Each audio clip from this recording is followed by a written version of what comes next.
अगर आज भारत में कोई बेवजह आपका घर जलाकर चला जाता है, आपके फैमिली मेंबर्स को मारकर चला जाता है, आपके घर के औरतों के साथ कुछ गलत कर जाता है, तो आपको जस्टिस मिलने में कितना टाइम लगेगा? 1 महीने या 1 साल या 20 साल या 37 साल या फिर उससे भी अधिक? आपको अगले 50 सालों में भी न्याय मिलेगा या नहीं, इसकी कोई गारंटी नहीं है। आपको ये बातें थोड़ी अजीब लग रही होंगी, बट यही भारत की सच्चाई है। 1984 सिख दंगे को बीते 37 साल हो चुके हैं, फिर भी सिख कम्युनिटी को पूरी जस्टिस नहीं मिली है। आप हिंदू, मुस्लिम, सिख, क्रिश्चियन कोई भी हो, आपके लिए ये वीडियो एक लेसन बन सकता है। सो प्लीज इस वीडियो को अंत तक देखिए और आपसे रिक्वेस्ट है, इस वीडियो को पॉलिटिक्स के नजर से ना देखिएगा। इस वीडियो का पर्पस किसी पॉलिटिकल पार्टी को टारगेट करना नहीं है, बल्कि 1984 सिख राइट्स के वक्त हुई गलतियों और भारत के जुडिशियल सिस्टम के कमजोरियों के बारे में बात करने का है। अक्टूबर 31, 1984 सुबह 9:20 प्राइम मिनिस्टर इंदिरा गांधी एक ब्रिटिश एक्टर पीटर उस्तिनोव के पास इंटरव्यू के लिए जा रही थी। कुछ ही मिनट्स बाद 9:29 Indira Gandhi prime minister residence के गार्डन से होकर गुजर ही रही थी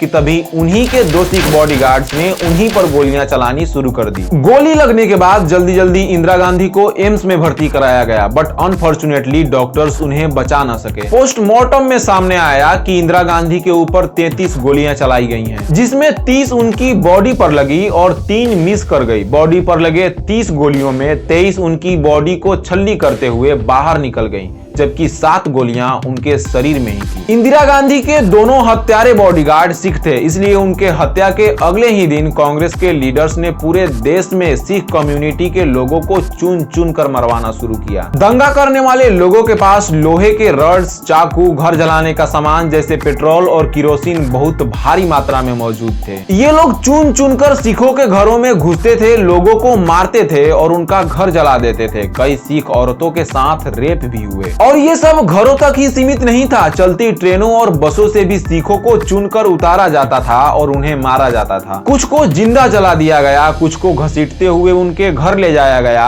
और बजाबते काट दिया गया। और सबसे दुर्भाग्यपूर्ण तो ये था कि कांग्रेस पार्टी के ऑफिशियल्स ने इन हमलावरों को वोटर लिस्ट प्रोवाइड करी ताकि सिखों के घरों का अच्छे से पहचान किया जा सके। अब कांग्रेस का लीडर खुद लोगों को मारने तो जाएगा नहीं, उन्होंने अपने आदमी भेजे थे जिनमें ज्यादातर अनपढ़ थे। इसलिए सिखों के घरों पर कैपिटल एस या फिर क्रॉस का साइन बना देते थे ताकि इन लोगों को सिखों के घरों को पहचानने में आसानी हो। आपको बता दें कि 1971 बांग्लादेश लिबरेशन वार में जब पाकिस्तानी आर्मी ने लाखों हिंदुओं को मारा था, तो उनके साथ भी कुछ ऐसा ही हुआ था। पाकिस्तानी आर्मी हिंदुओं के घरों पर येलो कलर से कैपिटल एच लिख देती थी ताकि हिंदुओं के घरों को आसानी से पहचाना जा सके। उस वक्त रूह कांपने वाली घटना ये थी कि उसमें 2 से 4 लाख बंगाली औरतों के साथ रेप हुआ था, जिसमें ज्यादातर हिंदू ही थे। इस पर मैंने एक डिटेल वीडियो भी बनाया है। अगर आपके पास कुछ सेकंड्स एक्स्ट्रा हो तो इस वीडियो को देखने के बाद मेरे YouTube चैनल पर उस वीडियो को जरूर देखिए, रूह कांप जाएगी। सरकारी आंकड़े कहते हैं कि 1984 के इस सिख दंगे में अबाउट 3300 सिख मारे गए, बट कुछ इंडिपेंडेंट सोर्सेज क्लेम करती हैं कि डेथ का आंकड़ा 17,000 तक था। अबाउट 50,000 सिखों को अपना घर छोड़ना पड़ा। इंदिरा गांधी के बेटे और भारत के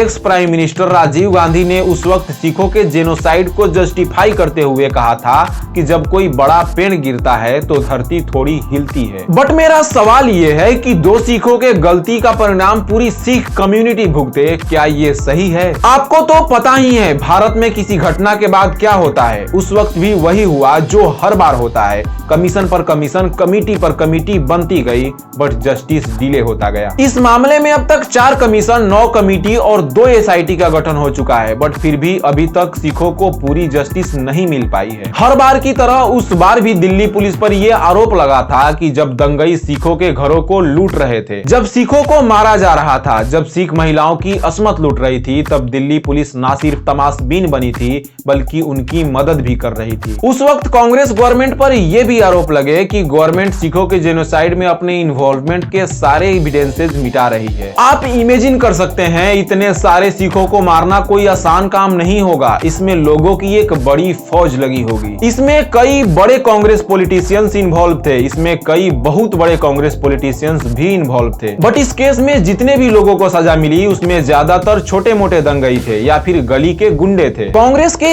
एक बड़े लीडर सज्जन कुमार को छोड़ दें तो किसी भी कांग्रेस के बड़े लीडर जिनका रिपीटेडली इस केस में नाम आ रहा था को कोई सजा नहीं हुई। आई नो आज सिख कम्युनिटी को पूरी जस्टिस मिलना इम्पॉसिबल है बिकॉज सारे एविडेंसेस मिटा दिए गए हैं। बट इस दंगे की साजिश करने वाले एटलीस्ट 4-5 लोगों को तो सजा होनी ही चाहिए ताकि लोगों का जुडिशियल सिस्टम में विश्वास बन सके। चाहे आप कांग्रेस पार्टी के सपोर्टर ही क्यों ना हो, अगर आप भी मानते हैं सिखों के साथ बुरा हुआ, अगर आप भी मानते हैं राजीव गांधी का वो स्टेटमेंट गलत था जिसमें सिखों के जेनोसाइड को उन्होंने जस्टिफाई किया था, अगर आप भी मानते हैं इस दंगे की साजिश करने वाले एटलीस्ट 4-5 हाई प्रोफाइल पॉलिटिशियंस को सजा होनी ही चाहिए ताकि पॉलिटिशियंस आगे से ऐसा करने से डरें, तो इस वीडियो को भारत के बाकी लोगों तक पहुंचाने में मेरी हेल्प कीजिए ताकि इसके बारे में बात हो सके। अगर आपको मेरा काम पसंद आता है, मेरा रिसर्च पसंद आता है तो इस वीडियो को लाइक कीजिए, मेरे YouTube चैनल को सब्सक्राइब कीजिए और बेल आइकन को प्रेस कीजिए।